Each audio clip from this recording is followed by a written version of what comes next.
Fala, galera do Médio Militar, tudo bem com vocês? Bem, espero que todos estejam bem, vocês e suas famílias, né, nesse momento tão delicado que nós estamos passando agora. E hoje a gente vai dar continuidade ao módulo 8 de Química 1, que é o módulo que vai falar sobre a introdução ao estudo das soluções. A gente vai, num primeiro momento, falar sobre os conceitos iniciais de solução, e no segundo momento da nossa aula a gente vai abordar especificamente os gráficos de solubilidade. Para quem não me conhece, eu sou a professora Sara e eu sou professora de Química das unidades do Força Máxima de São Gonçalo e Laranjeiras. Bem, agora que eu já apresentei para vocês o módulo, vamos começar a nossa aula. Bem, para a gente começar, primeiro a gente precisa saber o que é uma solução, certo? O que são as soluções? As soluções, elas são misturas homogêneas, ou seja, são aquelas misturas que só têm uma fase, certo? Formadas por duas ou mais substâncias.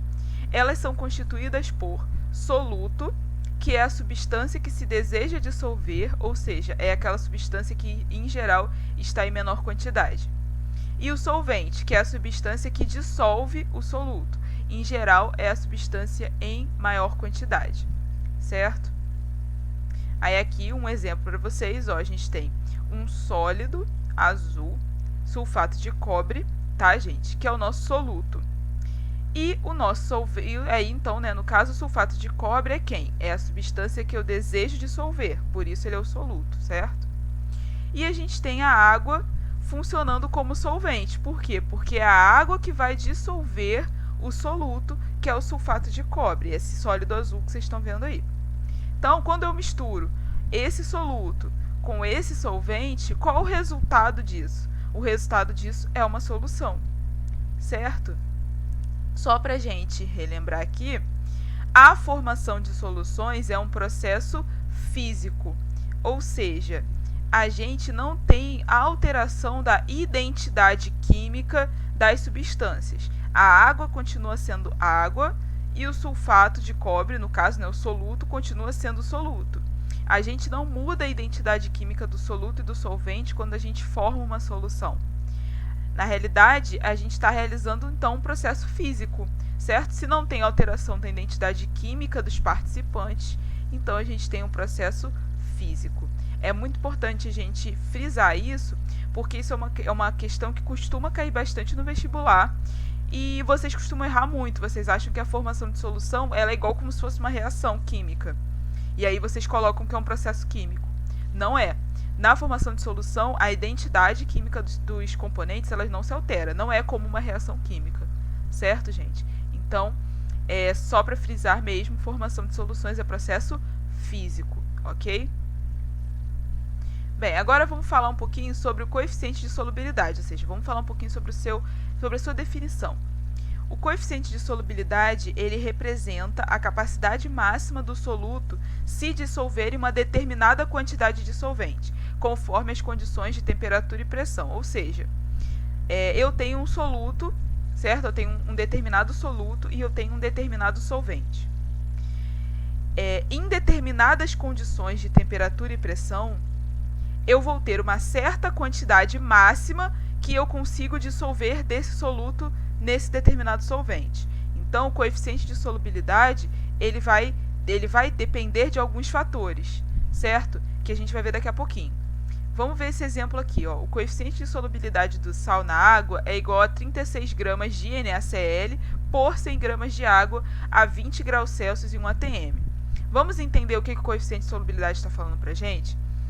Quando eu digo que o coeficiente de solubilidade do sal na água é igual a 36 gramas de NaCl por 100 gramas de água a 20 graus Celsius em 1 atm, o que eu estou querendo dizer é que, se eu tiver 100 gramas de água, eu consigo dissolver completamente 36 gramas de NaCl, com as condições de temperatura de 20 graus Celsius e condições de pressão de 1 atm. Se eu mudar a temperatura e mudar a pressão, a quantidade que eu consigo dissolver de sal, ela vai mudar? Sim. Se você altera a temperatura e altera a pressão, a quantidade que você consegue solubilizar daquela substância já não vai ser mais a mesma, certo? E se eu alterar a quantidade do solvente, eu vou mudar o quanto eu consigo dissolver de soluto? Claro, se você muda a quantidade de solvente, você já não vai mais conseguir dissolver aquela certa quantidade de soluto. Então, gente, o coeficiente de solubilidade ele te dá uma relação de quantidade de soluto que você consegue dissolver em uma certa quantidade de solvente. Mais do que isso, eu já não vou conseguir dissolver completamente o soluto. E menos do que isso, eu vou conseguir dissolver tudo, mas ainda vai sobrar um pouquinho que eu ainda posso dissolver futuramente, caso eu adicione mais soluto na minha solução, certo? Então, aqui, algumas observações importantes sobre o coeficiente de solubilidade. O coeficiente de solubilidade é específico para cada substância. Se eu alterar ali, se não for mais NaCl e for açúcar, o coeficiente de solubilidade já vai ser outro, porque ele é específico para cada substância. Esse é o coeficiente de solubilidade do sal na água. Se eu mudar e colocar, ao invés de sal, açúcar, o coeficiente de solubilidade já vai ser diferente, certo? Um mesmo soluto possui diferentes solubilidades em diferentes solventes. Então, se eu mudar ali agora, ao invés de água, for álcool, o NaCl já não vai ter, ou seja, o cloreto de sódio ele já não vai mais ter a mesma solubilidade. Se eu altero o solvente, eu altero o coeficiente de solubilidade da substância, certo? Então, se o coeficiente de solubilidade do cloreto de sódio em água é 36 gramas por 100 gramas de água, se eu trocar a água por álcool, o coeficiente de solubilidade já vai ser diferente, porque eu estou alterando o solvente, certo? E, por fim, a solubilidade de um soluto em determinado solvente, ele vai mudar também com a temperatura e a pressão. Por isso, eu devo sempre indicá-los. Não basta eu dizer que o coeficiente de solubilidade do cloreto de sódio em água é 36 gramas por 100 gramas. Eu tenho que especificar qual é a temperatura e qual é a pressão que eu tenho esse coeficiente de solubilidade. Porque se eu altero a temperatura e altero a pressão, o coeficiente de solubilidade já vai alterar. Então, 3 pontos importantes. O coeficiente de solubilidade é específico para cada substância, então se eu mudo o soluto, eu mudo o coeficiente de solubilidade. Ele é específico para diferentes solventes também, então se eu altero os solventes, eu também altero o coeficiente de solubilidade. E ele também vai ser específico com a temperatura e a pressão que você está utilizando. Então, se eu altero a temperatura e ou altero a pressão, eu posso alterar o coeficiente de solubilidade, certo? Então, essas são as observações importantes acerca do coeficiente de solubilidade. Bem, agora a gente vai entrar num assunto que é o assunto de classificação de soluções, ou seja, como a gente consegue classificar diferentes soluções de acordo com alguns parâmetros. O primeiro parâmetro que a gente vai ver de classificação de soluções é a classificação de soluções quanto ao estado físico. Então, a gente vai analisar os 3 estados físicos, né, o sólido, líquido e gasoso, presentes nos componentes de uma solução para conseguir classificá-las, certo? Então, vamos lá. Quanto ao estado físico, eu posso ter uma solução sólida, certo? E no caso, a solução sólida é aquela que é formada apenas por componentes no estado sólido, que a gente chama também de ligas, certo? Porque, em geral, são misturas homogêneas de metais. Então, a solução metálica são aquelas formadas por componentes apenas no estado sólido e a gente normalmente dá o nome, né, de liga, porque são formadas, em geral, por misturas homogêneas de metais. Um exemplo que a gente tem aqui são as ligas de bronze, certo? O bronze é uma mistura, é uma solução sólida de cobre e estanho. Ali tá estranho, mas não é estranho não, tá, gente? É estanho, ok? Então, as ligas de bronze, elas são misturas homogêneas, logo, soluções sólidas de cobre e estanho, tá, galera? Muito bem. Agora, vamos ver aqui soluções líquidas, que é a próxima classificação de solução quanto ao estado físico. A solução líquida é aquela onde pelo menos um dos componentes da solução é líquido. E os outros componentes podem ter 3 naturezas distintas, que é o que a gente vai ver aqui agora. Eles podem ser sólidos dissolvidos em líquido, então eu posso ter um solvente líquido, certo? E solutos sólidos. E aí um exemplo disso é o que acontece com o soro fisiológico. O soro fisiológico, é uma solução de NaCl, que é sólido, certo? E em água, que é líquida. Então, é uma solução líquida, certo? E a classificação específica é sólido dissolvido em líquido. O outro tipo são os líquidos dissolvidos em líquido. Então, eu tenho os componentes da solução, eles vão ser líquidos, certo? Um exemplo desse tipo de solução é o vinagre. O vinagre, ele é uma solução de ácido acético, que é líquido, em água, que também é líquida. Então, a gente tem uma solução líquida de líquidos dissolvidos em líquido, correto? E eu posso ter também uma solução líquida de gases dissolvidos em líquido. Um exemplo clássico de solução de gases dissolvidos em líquido é o que acontece, por exemplo, com oxigênio dissolvido nas águas de rios, de mares, de lagos, certo? Então, esse oxigênio está dissolvido em um solvente líquido, que no caso é a água. Então, a gente tem uma solução líquida de gases dissolvidos em líquido, certo? Muito bem. E, por fim, a última classificação possível de solução quanto ao estado físico são as soluções gasosas. As soluções gasosas são aquelas onde todos os componentes eles estão presentes no estado gasoso. Um exemplo que a gente tem é o ar atmosférico. O ar atmosférico ele é uma mistura homogênea, certo? De gás nitrogênio, gás oxigênio e muitos outros gases, certo? Então, essa mistura homogênea de diferentes gases vai dar origem, então, a uma solução gasosa, correto? Pois ela é formada, né, apenas por componentes do estado gasoso. Muito bem. Então, com relação ao estado físico, as classificações de soluções possíveis são essas que a gente falou agora: solução sólida, solução líquida e solução gasosa. A solução líquida ela ainda tem 3 classificações específicas, que são sólidos dissolvidos em líquidos, líquidos dissolvidos em líquido e gases dissolvidos em líquido. Correto? Bem, a próxima classificação possível de soluções é quanto à natureza das partículas dispersas. Quanto à natureza das partículas dispersas, eu posso ter soluções iônicas, que são aquelas formadas, né, por íons dissolvidos. E aí essas soluções, como elas são formadas por íons dissolvidos, elas conseguem, né, elas são capazes de conduzir corrente elétrica. E aí a gente chama também essas soluções de soluções eletrolíticas.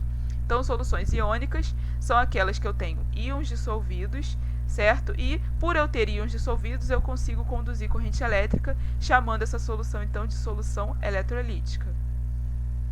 Aqui a gente tem um exemplo do sal. O sal, né, o cloreto de sódio, quando a gente dissolve ele em água, ele vai formar íons, certo? Se ele forma íons, então ele é uma solução do tipo iônica, correto? Ou eu posso ter também uma solução molecular.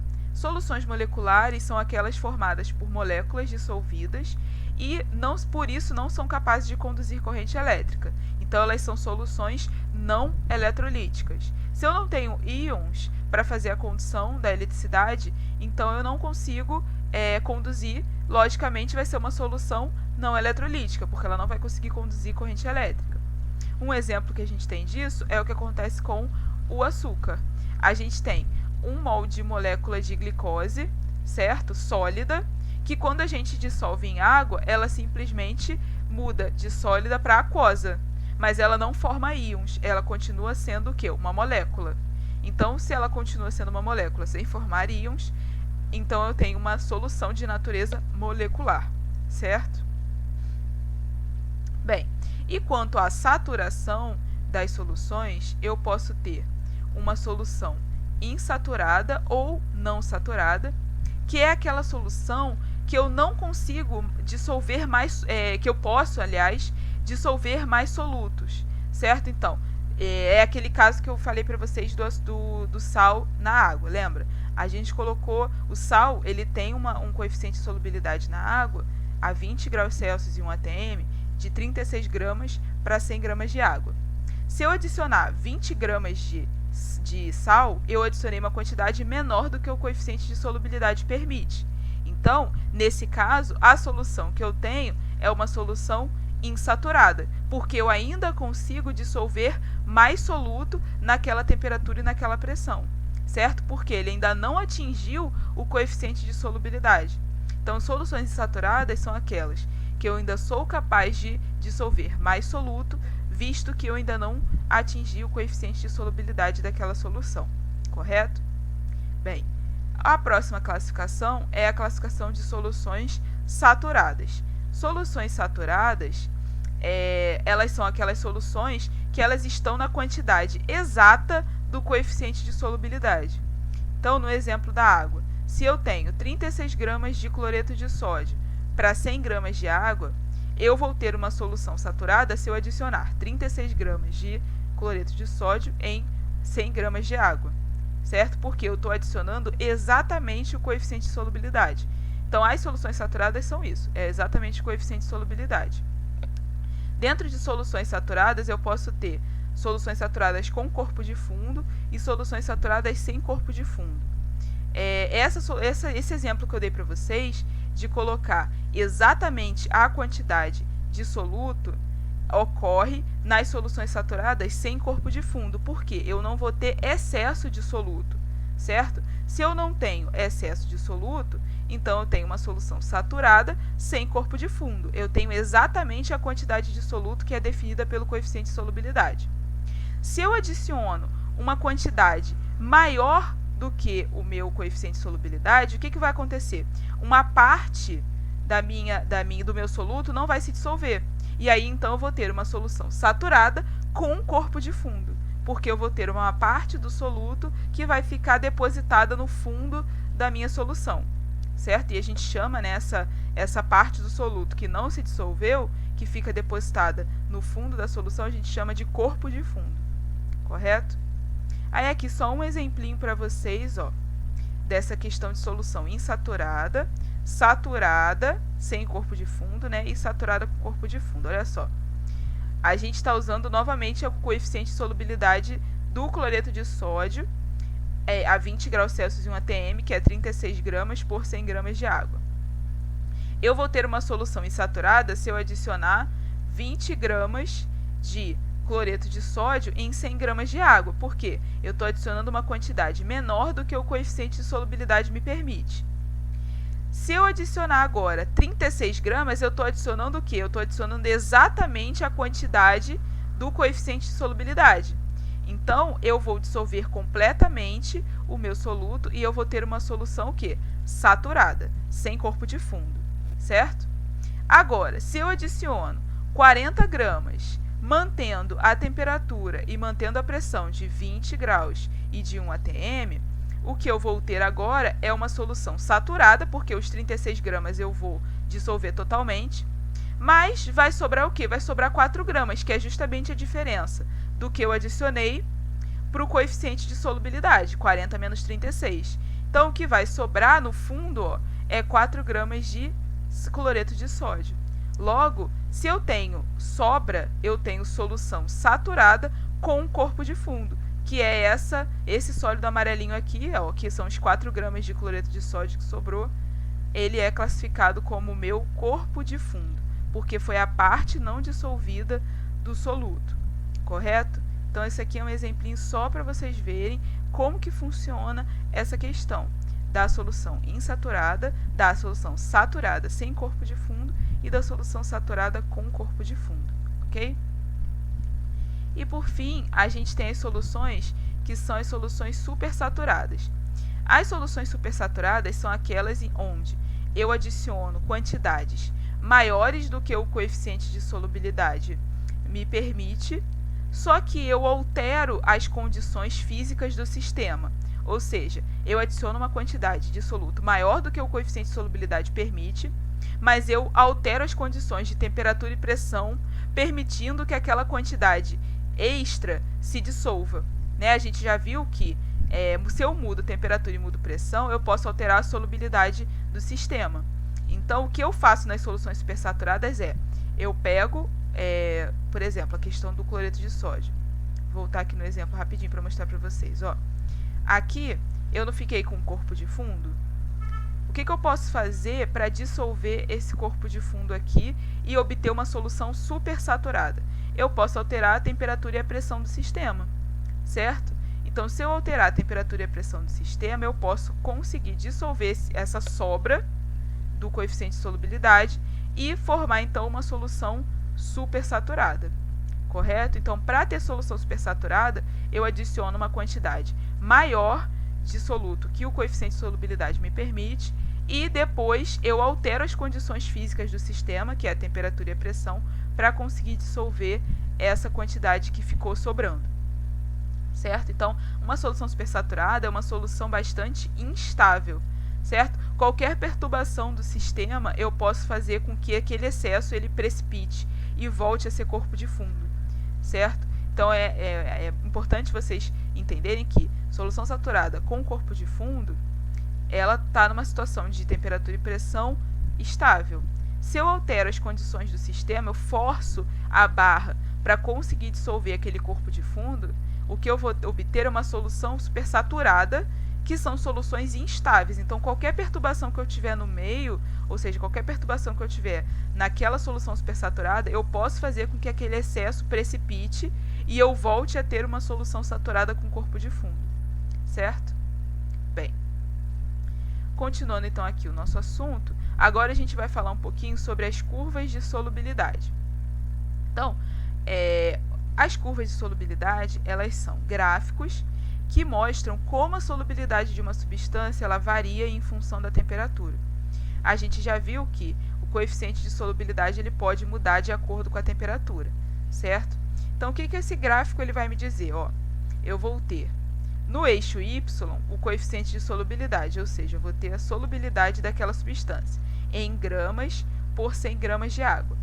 Então, aqui, ó, nesse caso, eu tenho várias curvas diferentes. Ó, eu tenho aqui curva para o nitrato de potássio, curva para o cloreto de amônio, curva para o cloreto de sódio, enfim, né? Então, eu tenho várias aqui substâncias aonde eu tracei a curva de solubilidade dessas substâncias. Em função de quem?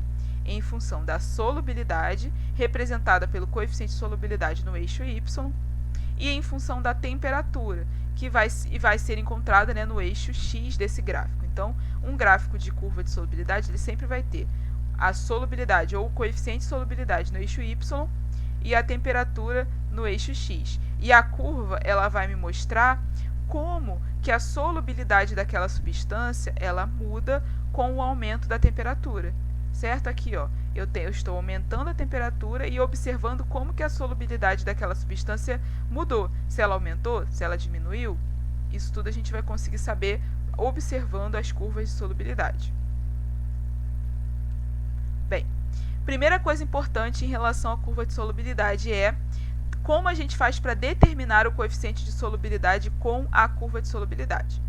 Então, imagina que eu te dei essa curva aqui, certo? Te dei essa curva de um soluto hipotético, de qualquer soluto, e eu pedi para vocês fazerem o seguinte, ó, determine o coeficiente de solubilidade do soluto hipotético representado no gráfico em água a 90 graus Celsius. Então, eu falei o seguinte, eu tenho uma solução que está a 90 graus Celsius e eu tenho o solvente que vai ser água.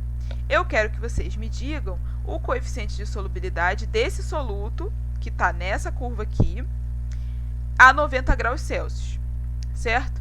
Então, como é que eu defino o coeficiente de solubilidade? Vamos lembrar? O coeficiente de solubilidade está onde? Ele está aqui, ó.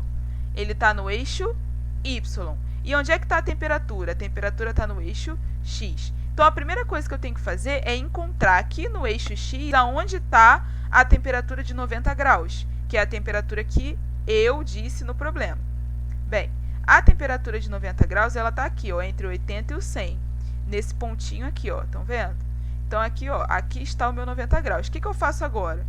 Eu vou traçar uma reta, certo? Que vai desde 90 graus até a curva de solubilidade. Então, eu vou traçar uma reta, ó, ela vai vir retinha, até aqui em cima, até encostar na curva de solubilidade. Então, vamos fazer isso, ó. Eu vou pegar a temperatura que foi dada na questão e vou fazer uma reta até encostar na curva de solubilidade. E agora, o que eu tenho que fazer? Agora, eu tenho que rebater esse ponto aqui para o eixo Y, certo? Para conseguir descobrir qual é o coeficiente de solubilidade. Então, é isso que eu vou fazer. Ó. Peguei a temperatura, tracei uma reta até encostar na curva, cheguei na curva, eu tenho esse ponto aqui. O que eu faço agora? Prolongo esse ponto aqui até encostar no eixo y, para achar o coeficiente de solubilidade. Então, fiz isso, ó, prolonguei a reta até encostar no eixo y, e aí, então, qual é o coeficiente de solubilidade desse soluto hipotético em água a 90 graus Celsius? Vai ser 200 gramas desse soluto hipotético por 100 gramas de água. Então, o coeficiente de solubilidade do soluto hipotético em água a 90 graus Celsius é 200 gramas de soluto por 100 gramas de água. Certo, gente? Então, é assim que a gente faz para determinar o coeficiente de solubilidade utilizando uma curva de solubilidade. Eu preciso te dar a temperatura que eu quero e preciso te dizer, né, e preciso te dar o gráfico. Só isso. Se eu te disser a temperatura e te der o gráfico de solubilidade daquela solução, né, daquele soluto, eu consigo determinar o coeficiente de solubilidade dele no solvente que está sendo determinado pelo coeficiente de solubilidade. Beleza? Bem, a segunda questão que a gente vai ver aqui é com relação ao caráter ascendente ou descendente da curva de solubilidade. Então, gente, a curva de solubilidade ela pode ter um caráter ascendente, certo? Que é essa curva aqui, a primeira curvinha, ó, ela sobe, certo? Ou seja, com o aumento de temperatura, eu tenho um aumento da solubilidade. Então, isso aqui é uma curva ascendente. Ou eu posso ter também uma curva descendente, que ocorre quando eu tenho aumento de temperatura e diminuição da solubilidade. Então, conforme eu aumento a temperatura, eu diminuo a solubilidade para esse tipo de solução, que é a descendente. Na solução ascendente, conforme eu aumento a temperatura, eu aumento a solubilidade. Então, quando a gente vai classificar esse tipo de solução, a gente está classificando termodinamicamente essa solução, certo? Então, eu vou dizer que para soluções que têm curvas ascendentes, eu tenho uma dissolução endotérmica, ou seja, quanto mais quente estiver a solução, mais soluto eu sou capaz de dissolver, certo? Então, eu tenho uma dissolução endotérmica.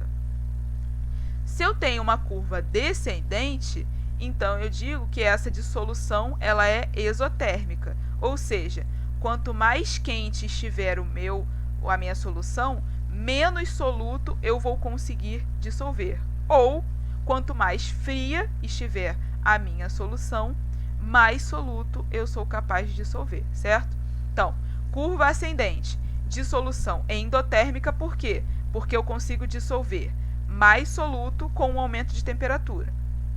Curva descendente, dissolução exotérmica, por quê? Porque com o aumento de temperatura eu consigo dissolver menos soluto, certo? Então, essa é a classificação das curvas, né, em relação ao caráter ascendente ou descendente.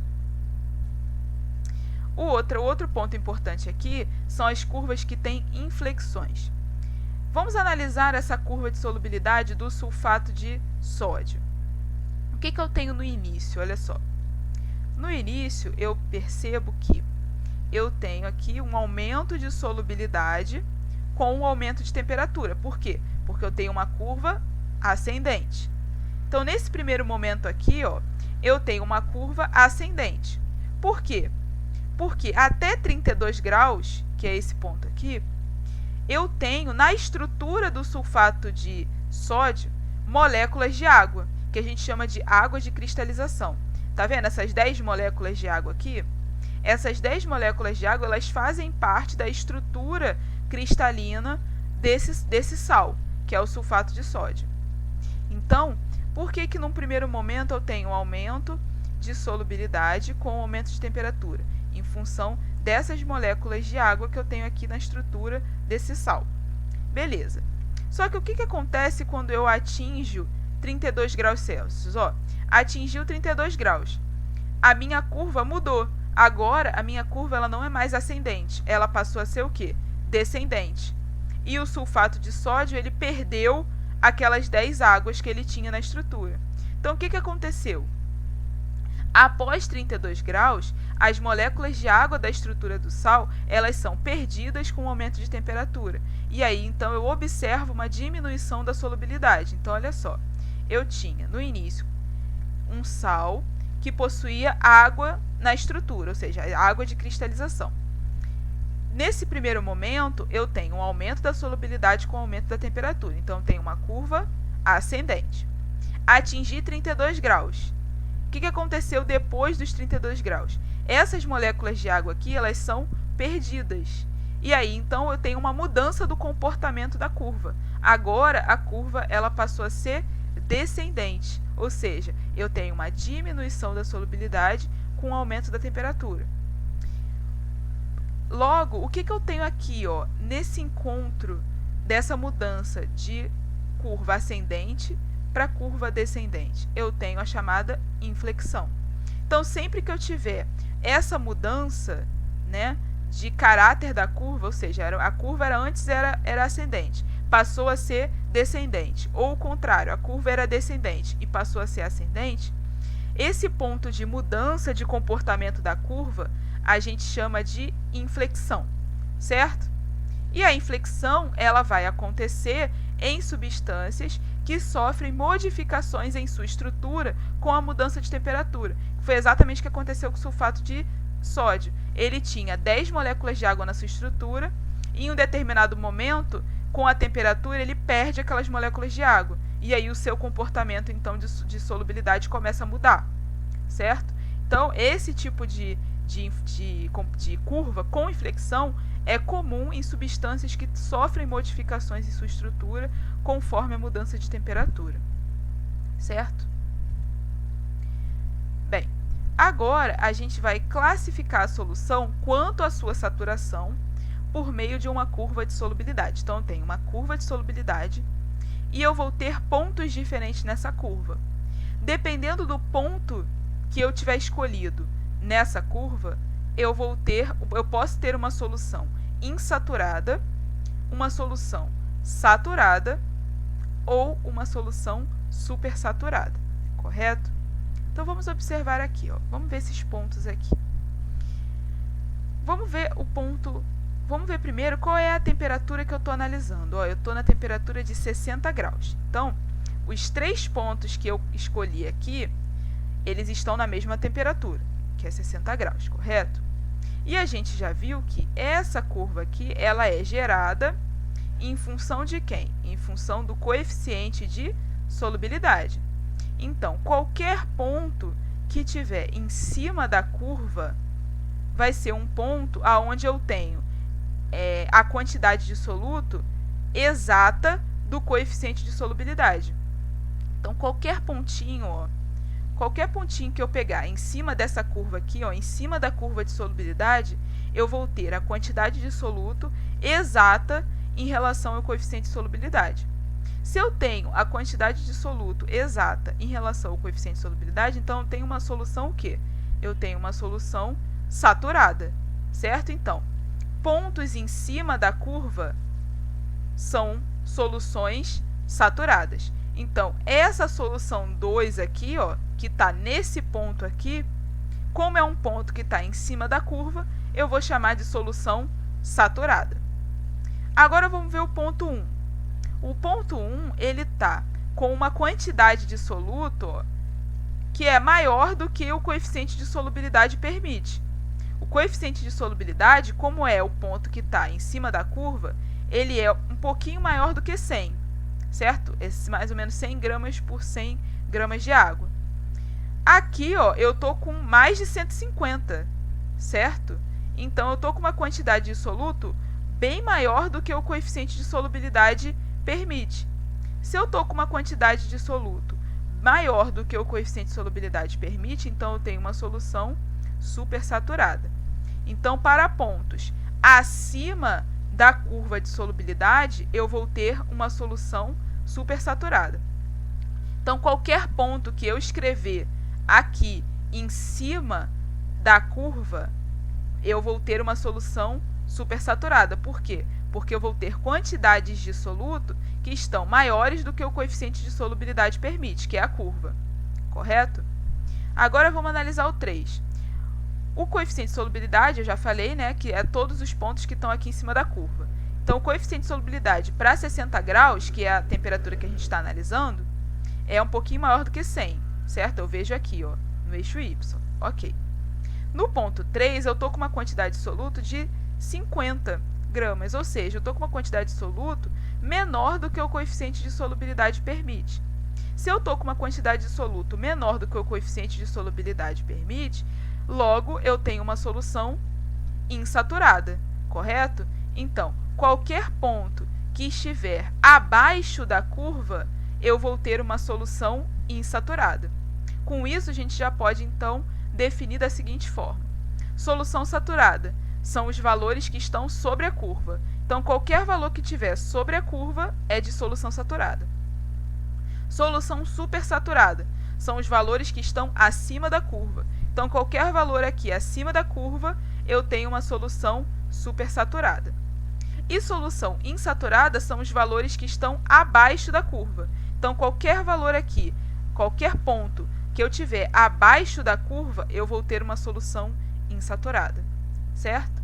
Então, tá vendo como é que a gente consegue encontrar várias coisas importantes, como é que a gente consegue tirar várias interpretações importantes só analisando o gráfico, as curvas, né, de solubilidade. Então, o estudo das curvas de solubilidade é muito importante para que a gente consiga classificar soluções, para que a gente consiga determinar se é uma dissolução endotérmica ou exotérmica, para que eu consiga determinar o coeficiente de solubilidade daquela solução, correto? Então, a interpretação correta de uma curva de solubilidade é muito importante nessa parte de estudo de soluções. Aí aqui só um resuminho para a gente, né, relembrar os principais assuntos. Curva ascendente, dissolução endotérmica. Curva descendente, dissolução exotérmica. Mudança de comportamento da curva, eu tenho ponto de inflexão, no caso aqui o sal hidratado, e com relação à saturação, pontos em cima da curva eu tenho soluções saturadas. Pontos acima da curva eu tenho soluções supersaturadas. E pontos abaixo da curva eu tenho soluções insaturadas. Beleza? Muito bem, gente. Então, essa foi a nossa aula de hoje. Agora, novamente, reforçando a importância de vocês fazerem os exercícios da apostila e tirarem as dúvidas de vocês nas aulas online. Espero que a aula tenha sido bastante proveitosa e esclarecedora. Então, espero vocês na nossa próxima aula. Tchau, tchau, galera. Beijo!